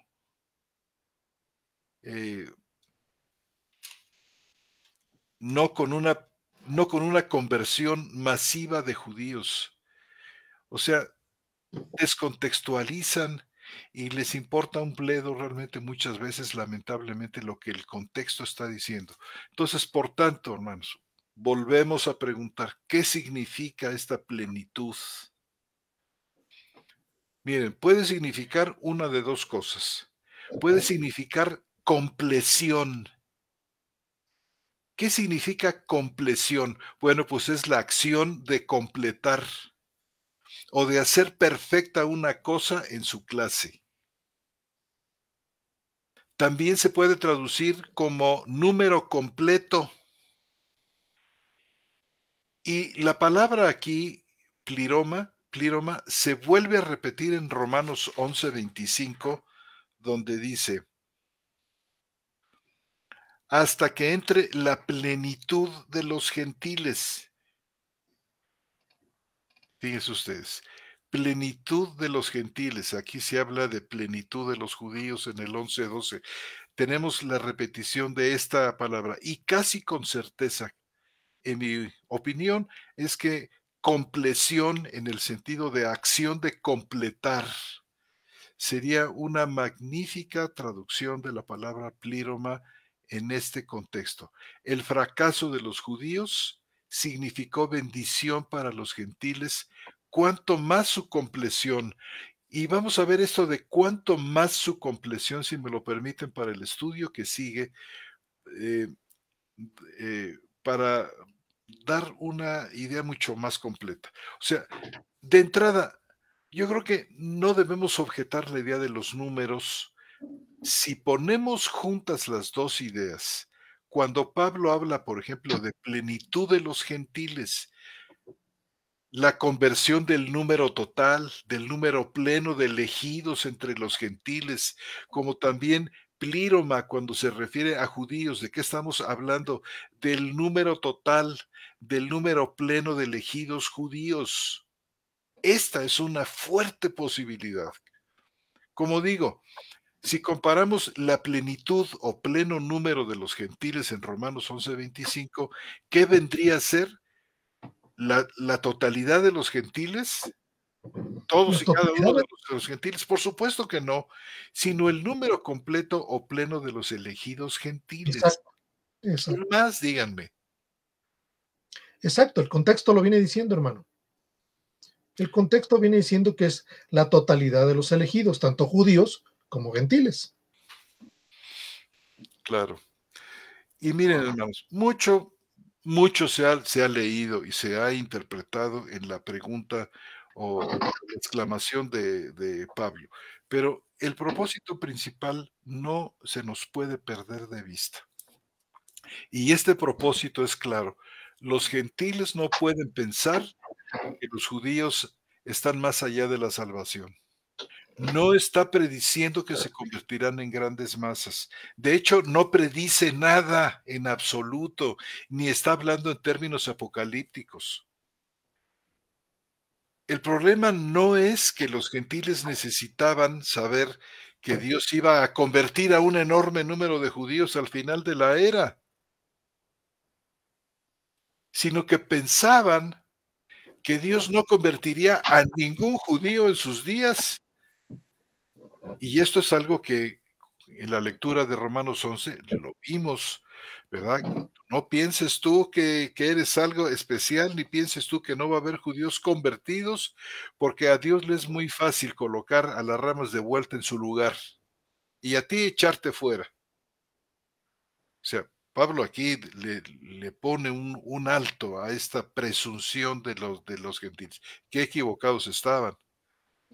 Por consiguiente, para terminar, no estoy de acuerdo con los que sugieren al comenzar este versículo 12 que el número de los judíos convertidos se va a incrementar a tal grado que el remanente va a llegar a ser la mayoría.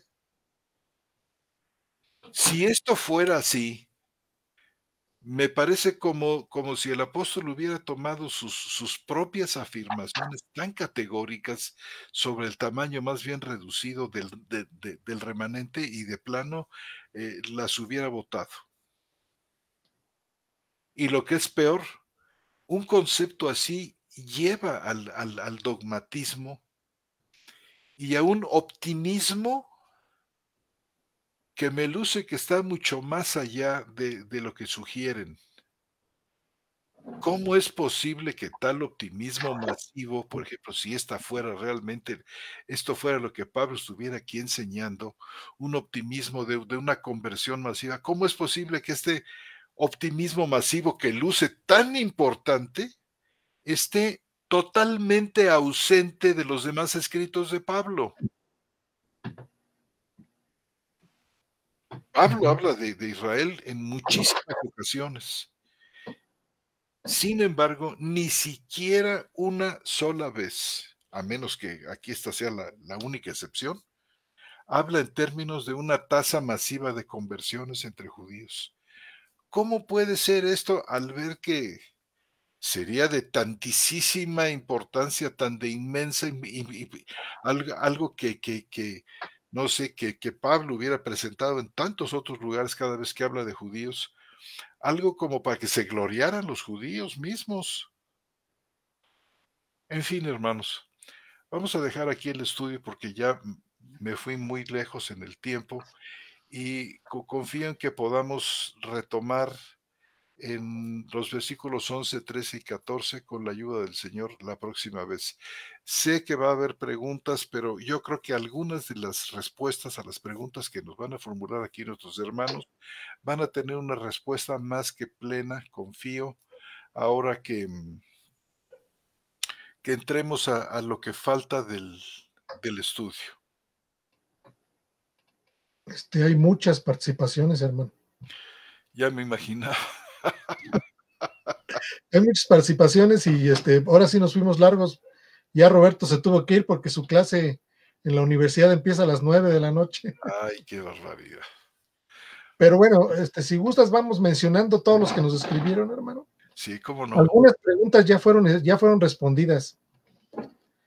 Por ejemplo, nuestra hermana Beatriz Scampini pregunta que si el verbo pudiera ser, el verbo es, como está en la cuarta edición, ya lo contestamos, ya lo contestó de alguna manera el hermano, pero vamos a ir mencionando a todos los que nos han saludado, nuestro hermano Aviv Casep, de Puerto La Cruz, Venezuela, nuestro hermano Jorge Hernández, ya lo comentamos, de Villahermosa, Mireya Moreno Guevara, del Estado de México, Mino Rodríguez desde Costa Rica, nuestro hermano Marlon Guerreiro de Venezuela, nuestra hermana Paloma Frau, nuestro hermano Lupillo Contreras de California, nuestra hermana Beatriz Escampine de Pinamar, nuevamente nuestro hermano Jorge Hernández da un comentario acerca de lo que se ha estado diciendo, nuestra hermana Liliana Solís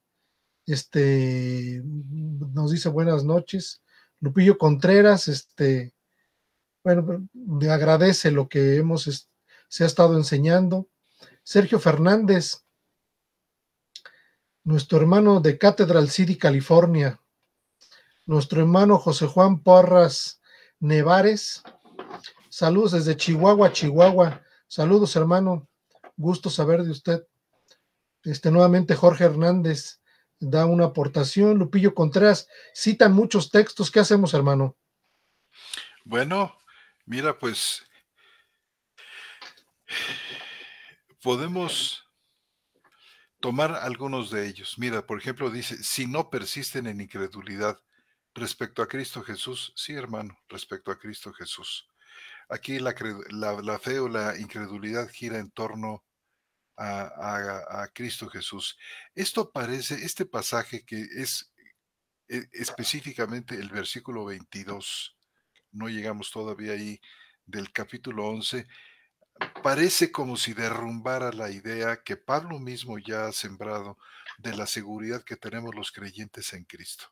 Entonces nosotros sabemos que la Escritura no se contradice, Pablo no se contradice, entonces tenemos que entender en qué sentido Pablo está hablando aquí en Romanos 11:22, por ejemplo, cuando dice, bondad de Dios para ti si permaneces en la bondad, de otra manera tú también serás cortado.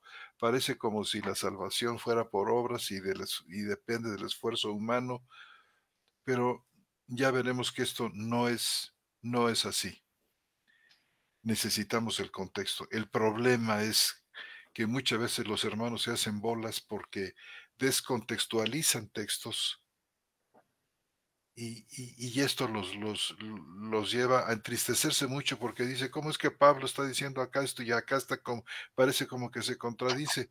Y no, si leyéramos en contexto nos damos cuenta que no se contradice, pero ya llegaremos allá. Lupillo Contreras, hermanos, Romanos 11:11 tiene relación con Génesis 9:26-27.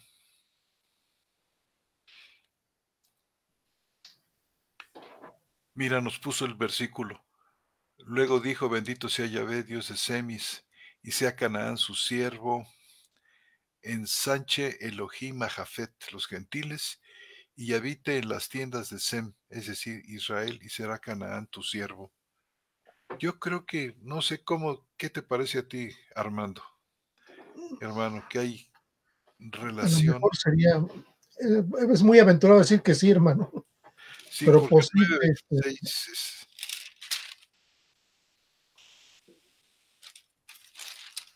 9:26, ¿te acuerdas cómo dice? Sucederá que en el lugar donde les fue dicho, vosotros no sois pueblo mío, ahí serán llamados hijos del Dios viviente. Llamaré pueblo mío al que no es mi pueblo. Es muy interesante la manera, hermanos, en que Pablo cita las escrituras del viejo pacto. A veces parece como si Pablo estuviera, como si el mensaje que recibió la audiencia original a quien fue dirigido el texto del antiguo pacto, entendiera una cosa o fuera un mensaje específico a alguna situación de ellos, pero Pablo, cuando los trae al Nuevo Testamento, les da un significado totalmente distinto, ¿verdad? Y esta, podemos decir, esta lectura canónica, esta lectura inspirada de Pablo, o sea, Pablo no está haciendo ninguna violencia al texto. Cuando lo interpreta, creo yo que le da en las circunstancias del Nuevo Testamento, le da exactamente su significado, su peso específico, su valor. Así es que aquí me luce que como que no, hermano, aunque esto pues podemos, por supuesto, nuestro hermano Lupillo, platicarlo en otras ocasiones. Dice aquí, sigue diciendo, Jafet recibe las bendiciones provistas para Sem. Quisiera saber a mi hermano Lupillo, preguntarle por qué él ve una conexión aquí. Así la caída de ellos es la riqueza del mundo, así su caída no evitó que el Evangelio llegara a los gentiles. No, al contrario, gracias a la caída del Evangelio, gracias al fracaso de ellos, el Evangelio llega. Y esta es la maravilla del misterio, precisamente. Pablo es uno de los que tropezó, pero no cayó. Bueno, Pablo se encontraba, dice, somos por naturaleza hijos de ira. O sea, realmente el tropiezo fue muy, muy grande y un tropiezo, ¿verdad, hermano? Sí, Manifestado de una...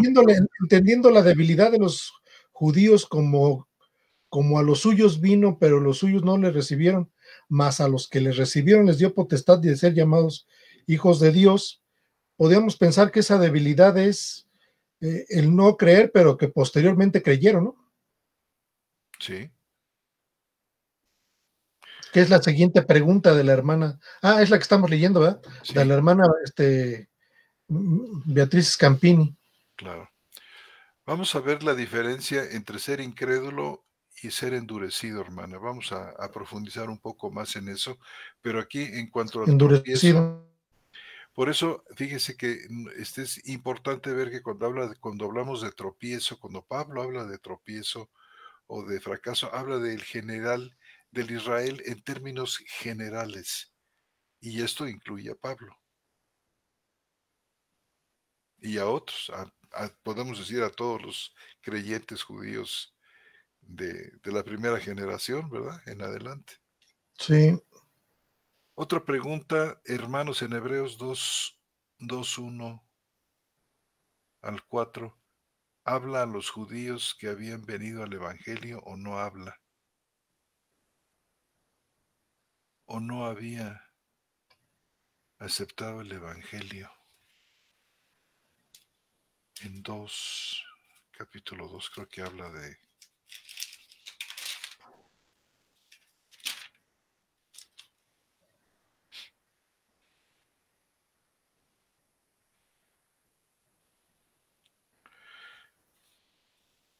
Yo creo que está hablando, hermano, a judíos que tenían un problema debido a la persecución de aquellos días, una persecución que menciona, que menciona el autor de Hebreos en varios lugares, el problema que enfrentaban algunos judíos de la apostasía, como si les había enfriado el amor a causa de la persecución.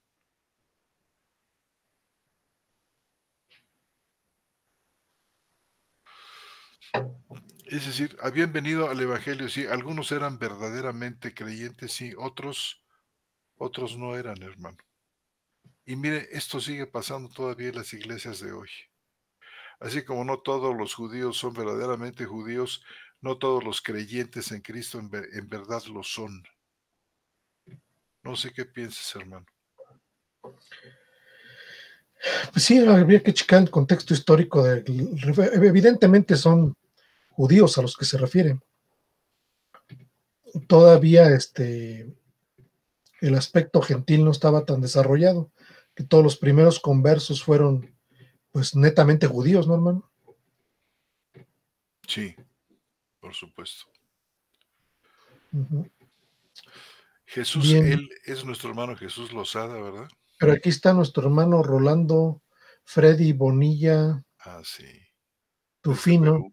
desde Perú, y este es nuestro hermano Jesús Lozada, que hace una aportación más o menos en términos de lo que ya hemos hablado y hemos dicho.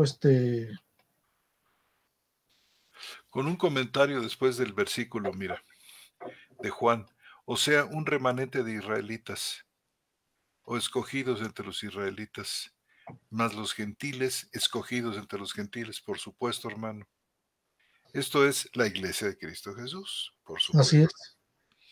que seguirá siendo conformada de la misma manera hasta que entre la plenitud de los gentiles, y así todo Israel, los israelitas escogidos, será salvo. Uh-huh. Perfectamente bien visto, ¿verdad, hermano? Coincidimos con nuestro Sí. hermano. O sea, junto a dicha plenitud de los gentiles, claro, claro, hermano. O sea, la plenitud de los judíos va entrelazada con la plenitud de los gentiles.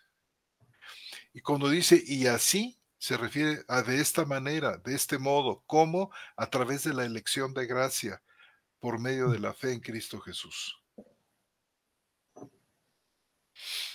Después ya nadie será salvo, ni judíos ni gentiles, seguirá el juicio, claro, porque imagínense, los maestros personalistas dicen que una vez que se convierte la plenitud de de los judíos, ¿verdad? Y la plenitud de los gentiles, entonces va a haber una cantidad inmensa de convertidos, dice. Y dice uno, pero ¿de dónde? Si ya no hay más convertidos, ya no habrá ver nadie más que se convierta. Si la plenitud de los creyentes judíos ya está y la plenitud de los gentiles ya se dio, perdón, ¿qué otro tipo de convertidos ¿Qué podrá falta? haber? Bueno, sigues, hermano. Nuestro hermano Elber Prada Gómez nos cita un versículo de Hechos, dice, y la salvación no está en ningún otro, porque no hay otro nombre bajo el cielo en el que podamos ser salvos. Yo creo que es en términos de que dijimos de que nadie se salva más que por un solo mecanismo, ¿no, hermano? Así es. Nuestro hermano Jorge Hernández, bueno, dice que son palabras muy fuertes para los religiosos. Bravo, dice. Bueno. Bien, hermano.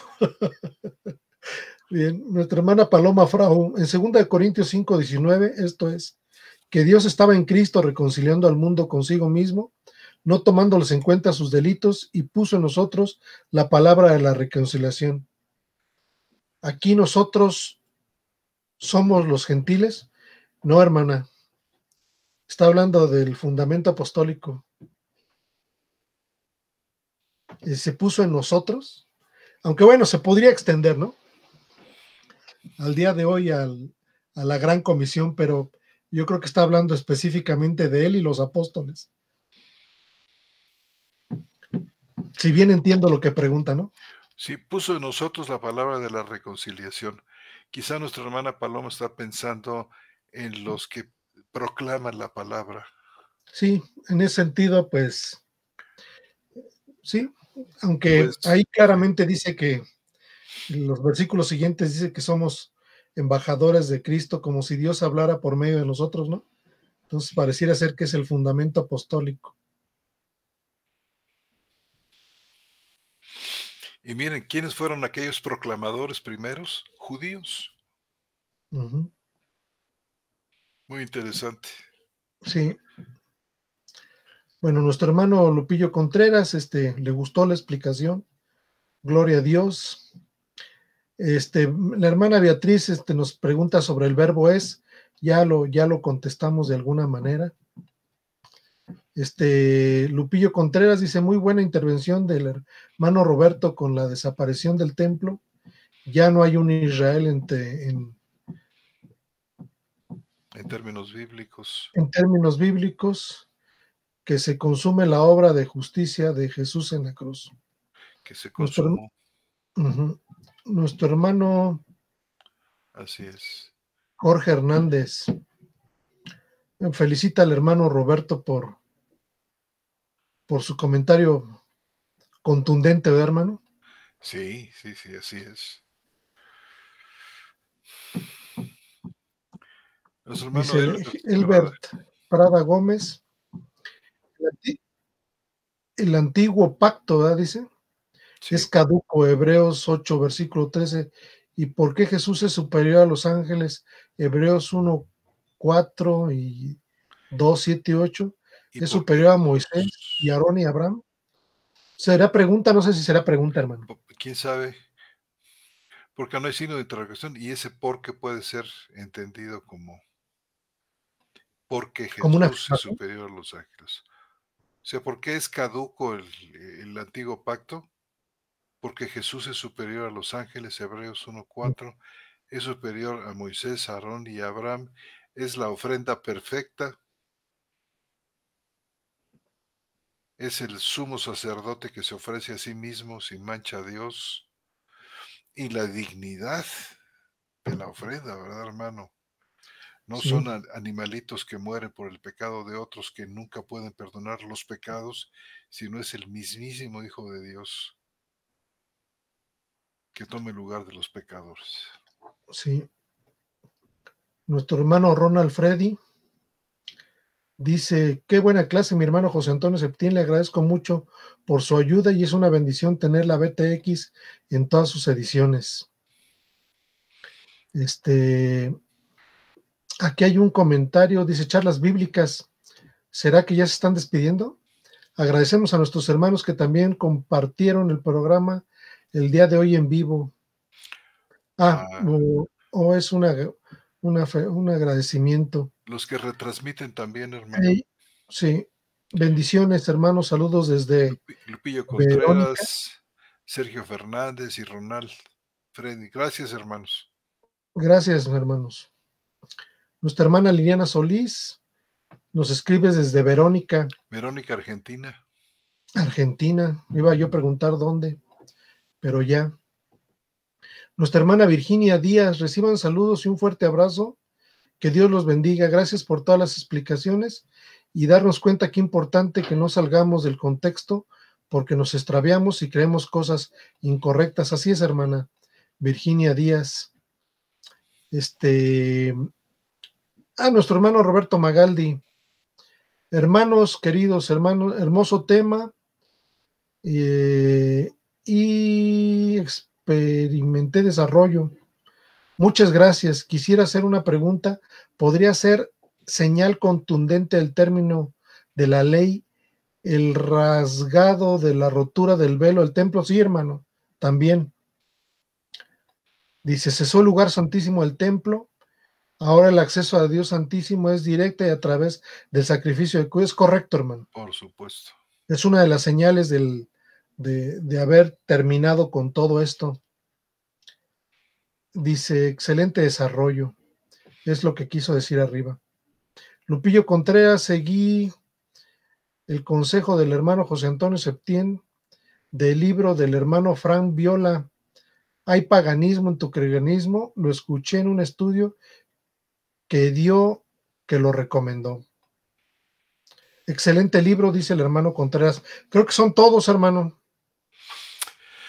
Caray, pues muchísimas gracias. Sí, hermanos, muchas gracias a todos ustedes. Nos vemos la próxima semana y continuaremos con el tema. Muchas gracias, hermano José Antonio. Hermano, gracias a ti también. Voy a cerrar la transmisión, hermano. Amén, Que Dios los bendiga y muy buenas noches tengan todos ustedes. Bendiciones, hermanos, y que Dios los guarde y los bendiga durante esta semana. Y les damos un caluroso abrazo. Si pueden oír el programa nuevamente, sería de gran bendición. Nosotros nos gozamos reescuchando lo que hemos dicho. Amén. Dios los bendiga.